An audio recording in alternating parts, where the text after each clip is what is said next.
CM Shivraj Singh Chauhan की अध्यक्षता में कैबिनेट बैठक संपन्न हुई, जहां शिवराज कैबिनेट की महत्वपूर्ण बैठक में आबकारी संशोधन विधेयक 2021 को मंजूरी दे दी गई, जहां इसमें अवैध शराब बेचने वालों को आजीवन कारावास और मृत्यु दंड जैसे कड़े दंड तक का प्रावधान किया गया है। देखिए यह रिपोर्ट।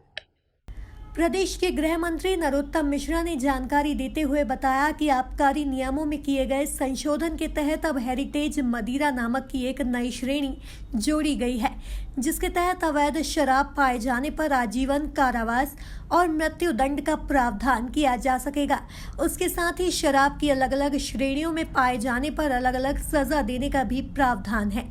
वहीं शराब पकड़ने गए अमले पर हमला करने पर भी बिना वारंट के आरोपियों की गिरफ्तारी की जा सकेगी। आज कैबिनेट के अंदर महत्वपूर्ण आबकारी अधिनियम का हमारा प्रकरण आया है, जिसमें हमारी आबकारी नीति में वाणिज्य कर विभाग का है। प्रदेश में जो आपराधिक गतिविधियां आबकारी से संबंधित, अवैध शराब से संबंधित बढ़ रही हैं, उसके लिए आबकारी अधिनियम संशोधन विधेयक 2021 का आज किया है। हेरिटेज मदिरा एक नई श्रेणी इसमें जोड़ी गई है।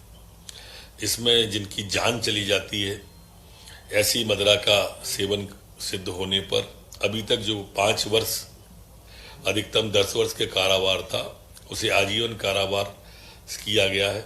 मृत्यु दंड भी इसमें जोड़ा गया है और 20 लाख तक का जुर्माना, पहले 10 लाख था, उसे बढ़ा के 20 लाख कर दिया है। इसी तरह से एक उसमें जो एक न्यूनतम 1 वर्ष की सजा थी, उसे 6 वर्ष, 1 से 6 साल तक की थी कारावास और जुर्माना था, उसे बढ़ा के 10 से 14 साल किया है।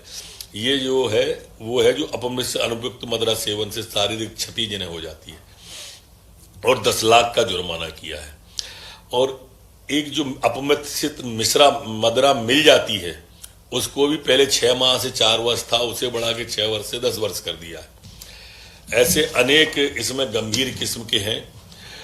जो अपमिश्रित मदिरा है, उसको अनुपयुक्त पाए जाने पर पहले कुल 2 माह से 6 माह तक का था, उसको बढ़ा करके अब 6 वर्ष तक का किया है, 6 माह से।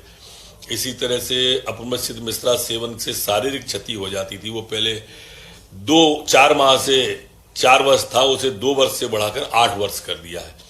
ऐसे हर श्रेणी के धारा 49 के जो मामले थे, धारा 4 में तो हमारा जो नई हेरिटेज मदिरा है वो लिया है, और 49A में ये 4(1), 4(2), 4(3) में इस तरह के मामले लिए गए हैं, जिससे कि ये अवैध काम करने वाले हतोत्साहित हों, और लोगों की जान के साथ खेलने का किसी को अधिकार नहीं है।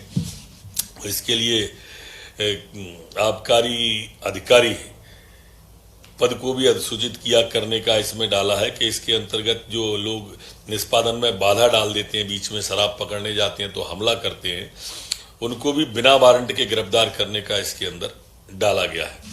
इसके साथ ही लघु और मध्यम उद्योगों को बढ़ावा देने के लिए कैबिनेट ने MSME विकास निधि में प्रोत्साहन योजना में संशोधन को मंजूरी दे दी है, जहां 50 करोड़ तक के निवेश वाले प्लांट और अधिकतम 250 करोड़ के टर्नओवर वाले प्लांट भी MSME के अंतर्गत आएंगे।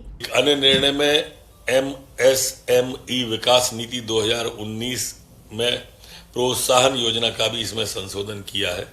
इसमें सूक्ष्म और मध्यम उद्योगों को नए सिरे से वर्गीकरण किया गया है।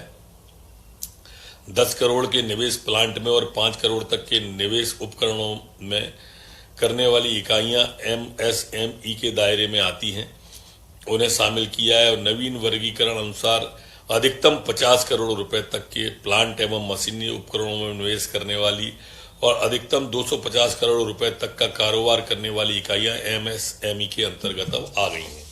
इसके साथ ही डायल 100 को साल 2027 तक के लिए कैबिनेट से मंजूरी मिल गई है। वहीं सिंगरौली के चितरंगी में नई ITI के निर्माण के प्रस्ताव पर भी कैबिनेट की मुहर लग गई है।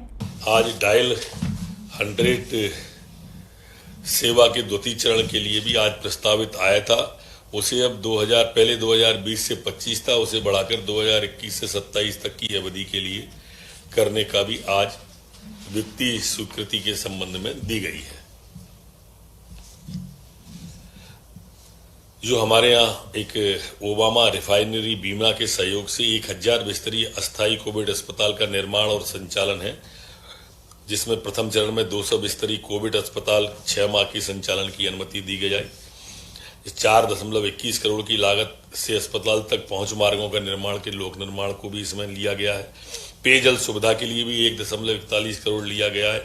शेष अधोसंरचना के लिए 7.10 करोड़ रुपया और 200 बिस्तर ऑक्सीजन पाइपलाइन के लिए 75 लाख रुपए की अनुमति आज प्रदान की गई। कुल मिलाकर देखा जाए तो कैबिनेट में हुए फैसलों के बाद अब प्रदेश में अवैध शराब बेचने वालों पर कार्यवाही करने की तैयारी सरकार ने कर ली है। Bureau report, MP news, Bhopal.